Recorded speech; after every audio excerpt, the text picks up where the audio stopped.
A wonderful day to all of our viewers around the world. For today's video, we are going to tackle about the aircraft fuel system. Some of you may be wondering, what is an aircraft fuel system? What are the purposes and components of an aircraft fuel system? What are the procedures of refueling an aircraft?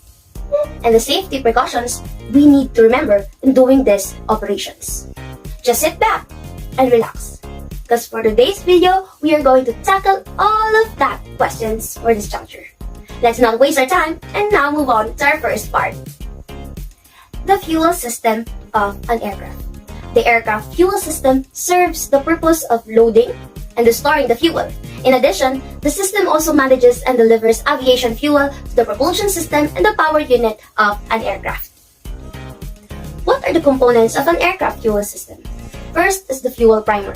The fuel primer draws gasoline from the tanks and vaporizes it directly in the cylinders before starting the engine. Second are the fuel tanks. The fuel tanks, which are generally positioned inside an airplane's wings, have a filler aperture on top of a wing via which they may be filled. This aperture is covered with a filler cap. Third are the fuel lines.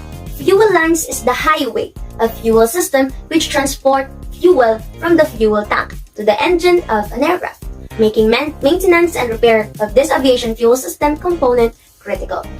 Next is the fuel gauge. Fuel quantity gauge reflects the amount of fuel detected by a sensing device in each fuel tank in gallons or pounds. Fuel pressure gauge is incorporated if a fuel pump is placed in the fuel system. The pressure in the fuel lines is shown by this gauge. Next is the fuel pump. Aircraft fuel pumps are an essential part of an aircraft fuel system, allowing gasoline to be loaded, stored, monitored, and supplied to the engine. Engine-driven and electric-driven pumps are the two types of fuel pumps. Next is the fuel selector valve. The fuel selector valve allows you to choose fuel from different tanks. A typical selector valve has 4 positions: the left, right, both, and off. Lastly, fuel strainers, sumps, and grates. After the fuel leaves the tank, it undergoes through a strainer that filters any moisture and particles in the system before it enters the carburetor. A fuel sump is a low point in a fuel system or fuel tank where contaminants settle at the bottom of it. There are 2 types of fuel system, which are gravity feed system and fuel pump system. The gravity feed system utilizes the force of gravity to transfer the fuel from the tanks to the engine. It doesn't need or it doesn't use pump, but some of the aircraft use or provide additional pump in case of emergency and uncertain condition. And also, gravity feed system is most likely used for high-wing aircraft.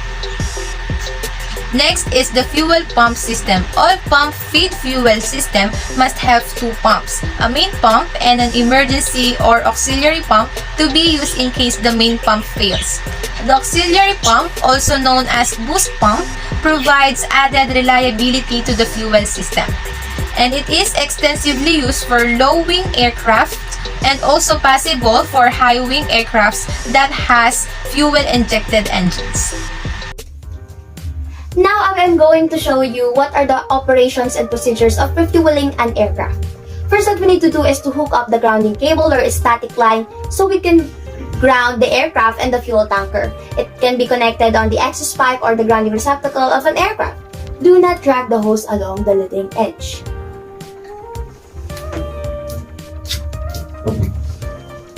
Next, after we connect the fueling nozzle grounding cable to the aircraft grounding receptacle, immediately remove the filler cap. After that, plug the fuel nozzle into the filler cap and begin fueling using the suction technique supplied by the tanker.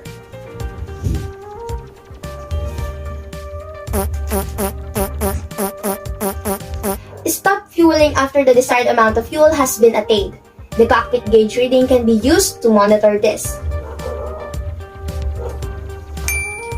After the fueling procedure is complete, insert and secure the filler cap.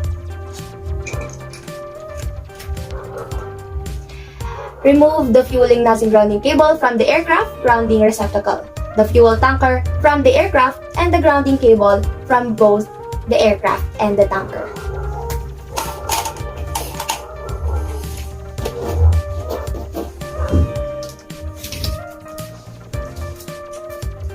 and then strain the fuel tanks through the fuel sump to check if there is any sediments and contaminants.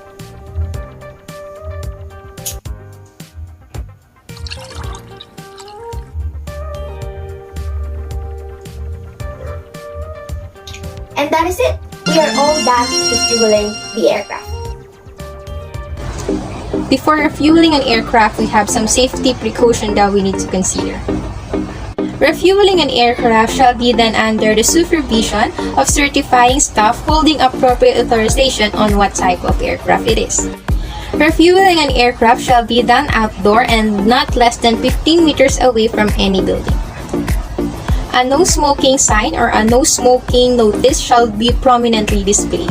Smoking or use of any appliance employing naked flame or any use of materials or appliance that is capable of producing spark that can ignite fuel vapor shall not be permitted at least 30 meters away from the aircraft or any refueling equipment. Aircraft engine shall not be started and ignition switches must be in off position. Hi guys, these are the precautions during aircraft refueling operation. First, aircraft engine should not be running during the refueling operation. That means the aircraft engine should be turned off when during this kind of operation. Refueling vehicle and equipment should be in a correct position. Third, aircraft auxiliary power unit should be stopped during the refueling operation. It should not be started until refueling has ceased so that there's no risk of igniting fuel vapors. Refueling should maintain constant control of the vicinity around the aircraft during a refueling operation to ensure the correct positioning of the service equipment. Only qualified personnel acquiring training on refueling operation shall be permitted to operate. Aircraft operator or airline should be ensured that all personnel working inside are made aware that refueling is taking place. Bonding should be carried out between the aircraft and refueling equipment. Cable clips and flags for bonding should be kept in good condition without any signs of damage or cracks. And last, all vehicles performing aircraft service function should not be driven or parked under aircraft wings where refueling is in progress. Here are the safety precautions that you need to know after the refueling procedure. First, if the fuel nozzle gets out of control, immediately shut off the fuel pump by pushing the emergency fuel shut off. Second, the fueling personnel has final responsibility to verify that all hoses and static grounding bonding attachments have been disconnected from the aircraft. Third, perform walk-around inspection. Fourth, tank fuelers and hydrant dispensers should have a clear exit path at all times. Fifth, vehicle engines should not be left running unnecessarily. And last, ensure the fuel does not come in contact with skin, clothes, and eyes. Immediately clean and wash with water and special soap if this happens, and also seek for the medical attention. If there is any spillage of fuel on the ground, clean the spillage. Do not refuel if the aircraft's engines are running, if you notice electrical stormy, if oxygen servicing is being performed in the aircraft, and if any parts of the aircraft is overhung.